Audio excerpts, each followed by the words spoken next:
এই যে দেখেন, এই কবরটা হচ্ছে 14 হাতের একটা বিশাল একটা কবর।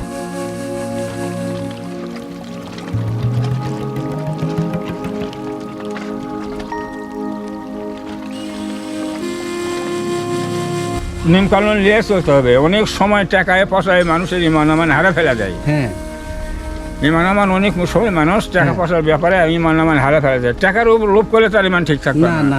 কত বড় কোটিপতি হোক, হ্যাঁ, টাকা এমন একটা জিনিস, হ্যাঁ, তো যার জন্যে হয়তো উপযুক্ত আল্লাহ যা করবে সেই আছে।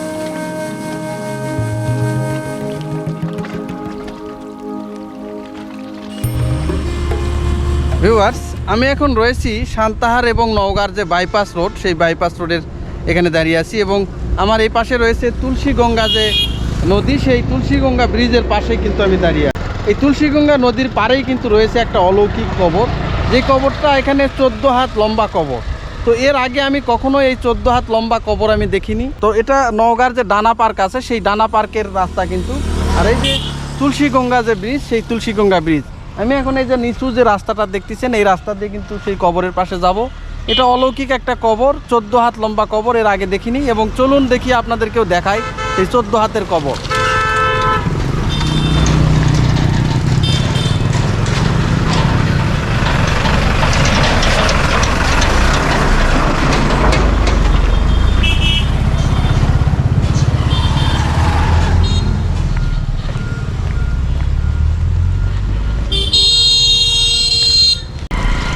দেখেন, এই যে এটাই হচ্ছে সেই তুলসীগঙ্গা নদী, আর এটা হচ্ছে রাস্তা। এই রাস্তা থেকে ওই যে জঙ্গলটা আপনারা দেখতে পাচ্ছেন, ওখানে গেলেই যে কবরটা রয়েছে, সেই কবরটা কিন্তু আমরা দেখতে পাবো। এই যে সামনে যে মাজারটা দেখতে পাচ্ছেন, সেই এটাই কিন্তু 14 হাত কবরের মাজার। আচ্ছা, আপনি কি এই মাজারের খাদেম? হ্যাঁ, আমি যত দূর পারি আমি এখানে খেদমত করে থাকি। এখানেই থাকেন না? হ্যাঁ, এখানেই থাকেন। এখানে ভিউয়ার্স, আমি এখন যেখানে বসে আছি, আমার পিছনে একটা মাজার আপনারা দেখতে পাচ্ছেন, যে মাজারটা আমি আরও ভালো করে আপনাদেরকে দেখাবো। আর এই মাজারে দেখাশোনা করতেছেন, আপনার নামটা কি? আমার নাম কাজিম আলী পরামানিক। কাজিম আলী পরামানিক ওনার নাম। তো উনি বলতেছে যে এই মাজারটা উনি 32 বছরের উপর থেকে উনি এখানে দেখাশোনা করতেছেন এবং উনি এখানেই রয়েছেন। তো এই মাজারটা হচ্ছে যে ফতে আলী রয়েছেন, সেই ফতে আলীর মাজার। এবং সবচেয়ে বড় যে বিষয়, অবাক করার যে বিষয়, এই মাজারটা কিন্তু কবর যেটা রয়েছে, আমরা সাধারণত জানি যেটা কবর কত 3.5 হাত হয়, এরকম হয়, কিন্তু এই কবরটা 14 হাতের একটা কবর, বিশাল একটা কবর। তো এখানে উনি সেই 32 বছরেরও উপর থেকে উনি এখানেই দেখাশোনা করতেছে। তো এই মাজারে ঘটে কিছু অলৌকিক ঘটনা, সেই ঘটনাগুলোর বিস্তারিত আপনাদের সামনে তুলে ধরবো এবং কি অলৌকিক ঘটনাগুলো ঘটে উনি সব কিছু আপনাদের সামনে বলবে। কারণ 32 বছর থেকে ওই মাজারটা উনি এখানে আসেন এবং এই যে হজরত ফতে আলী যিনি রয়েছেন, এই ফতে আলীর তিনি মুরিদ হয়েছেন, কোথা থেকে উনি মুরিদ হলেন এবং তার ভিতরে তিনি কি দেখছেন, এই বিস্তারিত সব কিছুই আমরা ওনার কাছ থেকে শুনবো। তো চলুন শুনে আসা যাক। আপনি এই মাজারে কতদিন থেকে আছেন? 32 বছরের 2-1 মাস বেশি হবে আর কি। আচ্ছা, তো আপনি ইনার শিষ্যত্ব লাভ করলেন কিভাবে এবং আপনি কিভাবে এখানে থাকতেছেন সেটা একটু বলেন। আমি এখানে থাকতেছি একটা মাসুম বাচ্চার দ্বারা, এটা সন্ধান পাইছি। পাওয়ার পর এখানে আসা খেদমত করি। আচ্ছা, ঘোরাফেরা করতে, এদিক ওদিক ঘোরাফেরা করতে করতে হয়তো একটা আলামত ভিতরে আমার জাগে। হ্যাঁ, ওটা আমল করলে তার বিনিময়ে কিছু লাভ পাই। আচ্ছা, বুঝতে পারি। কারণ তারা তো এখন পর্দা করেছে, তারা তো এখন আসে শিক্ষা দিতে পারবে না। আচ্ছা, যার জন্য আমি ওইভাবে জ্ঞানটা এখানে পাইছেন? হ্যাঁ, এখানে জ্ঞান পাওয়ার পর তখন আমি এখানে পুরোপুরি মনে করেন যত দূর পারি খেদমত করি। হ্যাঁ, এই যে চাচার সাথে আমি এখন সেই যে 14 হাতের যে কবর রয়েছে, সেই কবরের দিকে আমি এখন যাচ্ছি।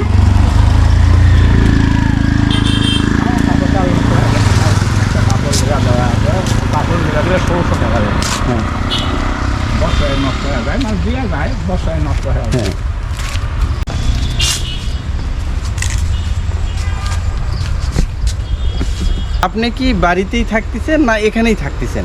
আমি ওই বাসায় যাই, রাতে ওখানে থাকি। আগে এখানেই ছিলাম। আচ্ছা, একটু ইশারা পেলাম যখন বাড়ি থাকলে কোনো অসুবিধা নেই। আচ্ছা, ওই ফজরের সময় আসি। হ্যাঁ, দিন মানে এখানেই থাকি, যায় হয়তো গোসল করে যায়, নামাজ পড়ে খাওয়া যায়, আবার এখানে আসে এখানেই থাকি। আবার মনে করেন যে ওই মকরবে রাখ দিয়ে সন্ধ্যাবেলা দিয়ে চলে যাই। আচ্ছা, আর যদি কোনো লোকজন আসে হ্যাঁ। তার সাথে হয়তো থাকা লাগে, একাটা থাকা সম্ভব লাগে না। এখন আপনার পেশা কি, না আপনি শুধু এখানেই থাকেন? এখন আমি আগে তো মনে করো সংসারিক কাজ করেছি, কাজকর্ম করেছি, হ্যাঁ, আবার এদিকে খেদমতো করেছি, করতে করতে করতে করতে যখন একটু সুবিধা পাচ্ছি হ্যাঁ, তখন এখানে পুরোপুরি খেদমত করি। এখন আর শরীর চলে না, হ্যাঁ, কর্ম করতে পারি না। কর্ম করতে পারেন। এখন মনে করে এখানকার এই উচিলায় আল্লাহ পাক যত কিছু দেয়, 10 টাকা 20 টাকা 5 টাকা, এছাড়াও এই এলাকার মানুষ সহযোগিতা করে, আমাদের যে এই থাকার মানুষের সহযোগিতা করে। হ্যাঁ, 10 টাকা 5 টাকা। এখন দোকানে গেলে চাচাল করে চা দাও, আচ্ছা, কিংবা একটা বিস্কুট দাও, আচ্ছা, এসব এরকম করে করে। করে। আচ্ছা, এছাড়া লোক এখানে এই যে আপনি যে দীর্ঘদিন থেকে এখানে আছেন, এই যে হযরত ফতে আলী যে মাজার ওনার, হ্যাঁ, তো ওনার অলৌকিক কোনো ক্ষমতা বা অলৌকিক কিছু আপনি দেখছেন কিনা সেটা একটু যদি বলতেন। এখান থেকে ইটালিয়া গেছিল। হ্যাঁ, ইটালিয়া যাওয়ার পর যখন জানাছে যেটা এইভাবে করে দাঁড়াবে, আবার ইটালিয়া আসে ধীয়া পরিষ্কার করে দিয়ে কাগজে মন্নতি করে তারপরে গেছে। ও তার মানে এখান থেকে এই যে ইটগুলো যেটা আছে, এই যে ইটগুলো এখানে আপনারা দেখতে পাচ্ছেন, এই ইটগুলো কিন্তু এখানে পড়ে আছে, অনেকগুলো ইট পড়ে আছে। তো এইগুলো যে উনি যেটা বলতেছে যে পাশের গ্রামের নাকি একজন একটা ইট নিয়ে গেছিল, নিয়ে যে সে বাড়ির কাজে হয়তো সে ব্যবহার করছে। তো পরের দিনে তাকে নাকি স্বপ্নে দেখানো হয়েছে যে ওই ইটটা এখানে রাখা যাবে না, তুমি তাড়াতাড়ি ওখানে নিয়ে যেয়ে রাখো। তো সে নাকি পরের দিন এসে এই ইটের সাবান দিয়ে ধুয়ে তারপর সেখানে এই ইটগুলো দিয়ে গেছে। তো এরকম অনেক ইট এখানে পড়ে আছে, এইগুলো ইটে কেউ হাতও দেয় না। আর এখানকার সবচেয়ে বড় যে অবাক করার যে বিষয় সেটা হচ্ছে যে এর আগে আমি কবর অনেকগুলোই দেখছি, কিন্তু এই আমার পেছনে যে কবরটা দেখতেছেন, ওই যে ইয়ের উপরে দেওয়া আছে, উপরে টিন শেড করে দেওয়া আছে, আর তার উপরে এক বটের গাছ রয়েছে, সেই 14 হাতের যে কবর, এই কবরটা কিন্তু এর আগে আমি কখনোই দেখিনি। এটা একটা যে বিরল একটা কবর, সেটা দেখলেই বোঝা যায়। এবং একদমই যে নদী রয়েছে, এটা তুলসীগঙ্গা যে নদী, সেই নদীর পাশেই কিন্তু এই কবরটা সমাহিত করা হয়েছে। ভিউয়ার্স, আমি এখন রয়েছি এই যে ফতে আলী যে মাজার, সেই ফতে আলীর যে কবরস্থান, সেই কবরস্থানের সামনে। তো আমার দেখা জীবনের প্রথম এটাই 14 হাত যে কবর, সেই কবরটা দেখেন, বিশাল একটা কবর কিন্তু এখানে রয়েছে, একদম 14 হাতের যে একটা কবর। তো এই কবরকে ঘিরে এই এলাকায় রয়েছে অনেক চাঞ্চল্যকর এবং রহস্যজনক ঘটনা। তো সেই ঘটনাগুলোই আমি এখানে দেখতে আসছি। আর সবচেয়ে বড় কথা যে আমার জীবনের এত বড় কবর এর আগে কিন্তু আমি কখনোই দেখিনি। এই কবরটা এখানে একদমই 14 হাতের যে একটা কবর। তো এই কবরকে ঘিরে এখানে একটা মাজার শরীফ করা হয়েছে। এই মাজারে বিভিন্ন সময়ে এলাকাবাসীরা বিভিন্ন ধরনের আচার অনুষ্ঠান তারা করে থাকে বিভিন্ন তিথি পর্বে। এবং এই মাজারের একজন খাদেম রয়েছে, এই কবরটা দেখাশোনা করার জন্য তিনি 32টা বছর কিন্তু এখানেই অতিবাহিত করেছেন তিনি। তো এই কবরটা দেখে আমি সত্যি অবাক হয়ে যাচ্ছি যে এত বড় কবর, এত বড় মানুষ কোন আমলে ছিল বা কোন সময় ছিল। বিশাল একটা কবর দেখেন, একদম 14 হাতের একটা বিশাল কবর এখানে দেওয়া হয়েছে। এতখানি উঁচা করে শালু কাপড় দেওয়া আছে চার দিয়ে। আচ্ছা, এই গেল বছরে বাতাস, হ্যাঁ, 1 বছর হয়ে গেল, আচ্ছা, সেই কাপড়টা নষ্ট হয়ে গেছে। হ্যাঁ, আচ্ছা। এই কাপড়টা নষ্ট হয়ে গেছে। আচ্ছা, তবু যে কোনো মানুষের রাস্তা দিয়ে চলাচল করে সবাই অবশ্য সালাম কালাম মানসিন করে চলে। এখানে ওই ইয়ে করে মানে সম্মান দিয়ে চলাফেরা করে, সম্মান দিয়ে চলাফেরা করে। আচ্ছা, আচ্ছা, আল্লাহর রহম। হ্যাঁ, হ্যাঁ, এখানে কোনো সমস্যা হয় না। আচ্ছা, এখানেও মনে করেন যে জেট থেকে নিয়ত করুক, হ্যাঁ, এলাকার কাছে হলে হয়তো আমাকে আগা দিনে বলে যায়, আচ্ছা, আর দূরে কারে হলে হঠাৎ করে আসে, আচ্ছা, সিনে সালাদ করে দেওয়া যায়, করে দেয়। হ্যাঁ, আল্লাহ পাক নিয়ত পূরণ করলে ওরা করে দেওয়া যায়।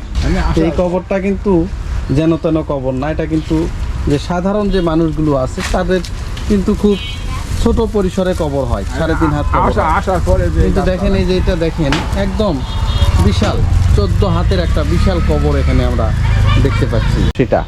আর এটা এই কবরকে ঘিরে এটা একটা এখন মাজার শরীফ।